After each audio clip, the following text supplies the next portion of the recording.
重練傳說新生王篇，作者阿暖。第300章，高衣三美頭后。三名高衣美少女圍攏着天佑同學，雙眼都是閃閃發亮的樣子。你就是那位香山分校的天佑歐巴？難道你就是在學季第一階段的螺旋墮天梯任務中，一力擊倒我高衣分校的宋浩榮，以及哥薩克的費多洛夫的那位來自香山的超級妖孽，而且還達成了完美通關任務，完成了隱藏成就，打倒了超級冥鬼，甚至還把一隻冥鬼收了作寵物。胡哇！小冥喊了聲，這一切也就不言而喻了。三名長髮少女同時單膝向天佑跪下來，恭迎四品高衣武士天佑大人。那為首的小臉少女道：追溯回來，天佑同學是在螺旋墮天梯的完美通關中，獲得所謂四品高衣武士榮耀的。我們已經聽徐大英學長說過了，大人願意跟高衣分校結成同盟，同仇敵愾，對我高衣本屆的新生來說，實在是天大的喜訊，有如天降神助一般。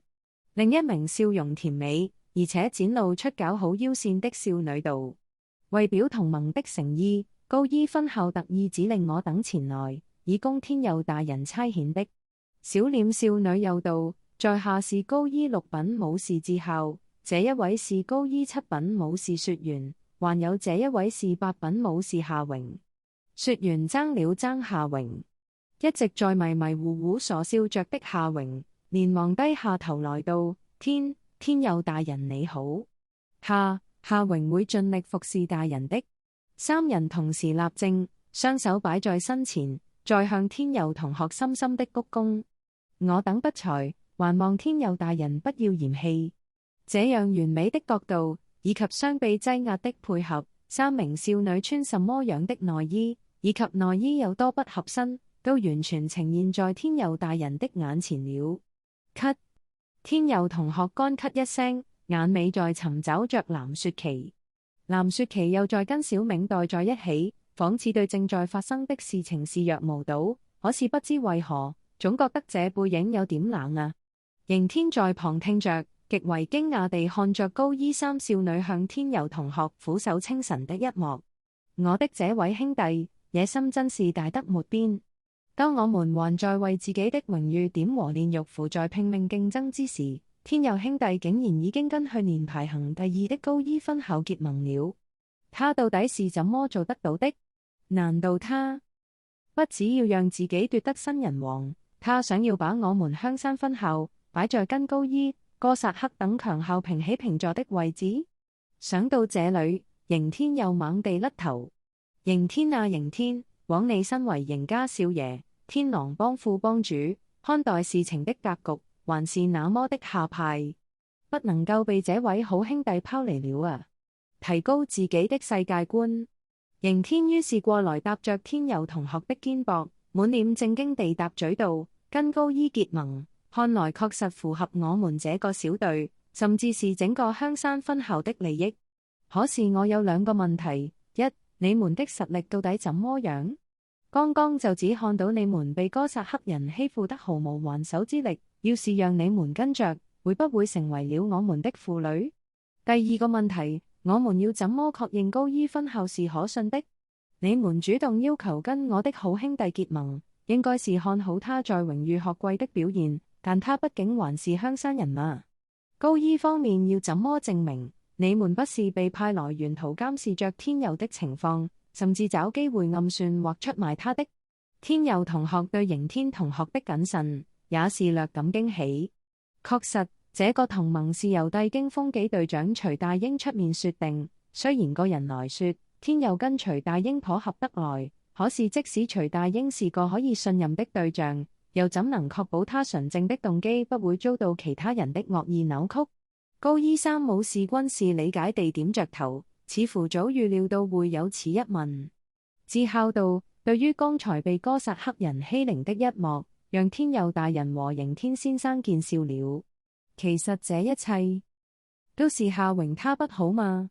說完拍了拍夏榮的頭道：你自己向天佑大人解釋。本來智孝等三人奉高醫分校之命，在榮譽學季第二階段開始時便起程前來跟天佑同學接應。可是當時天佑同學很快就成了化妖之賊任務的掌控者，據說把其他同學賊到了片甲不留的地步，就連神聖羅馬分校的摩耶斯都慘遭毒手。三人心想，貿然闖入也不是辦法，可能連天佑大人一面都沒見着，就被打出去了。被賊回身手村還算是小，他們也是怕被天佑同學小看了，要把他們退回高醫，這不單沒了面子，恐怕也會影響到天佑跟高醫的同盟。他們只好另等機會跟天佑同學接洽。不久之後，雪山悍刀行被提升為3S 級任務，官方大有把新生強者集中在此處比鬥一番的意思。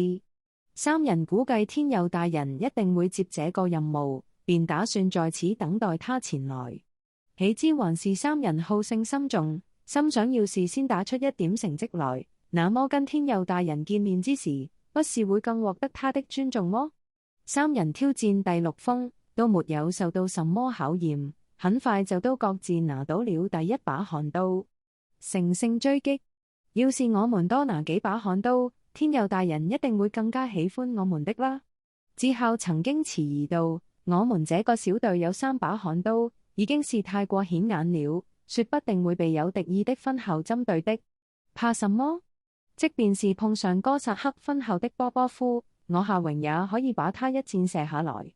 夏榮也不待智孝答應，就自顧跑入了第3封。智孝和雪原只好跟上。正好當時已身懷3把悍刀的波波夫，正在第3封賊任務。三人首敗給波波夫後，還想要把失去的悍刀拿回來。他們心想，波波夫走了之後，第3封應該安全了吧？結果原來第3封已經被哥薩克人包場了，然後他們就被圍困，然後被輪賊。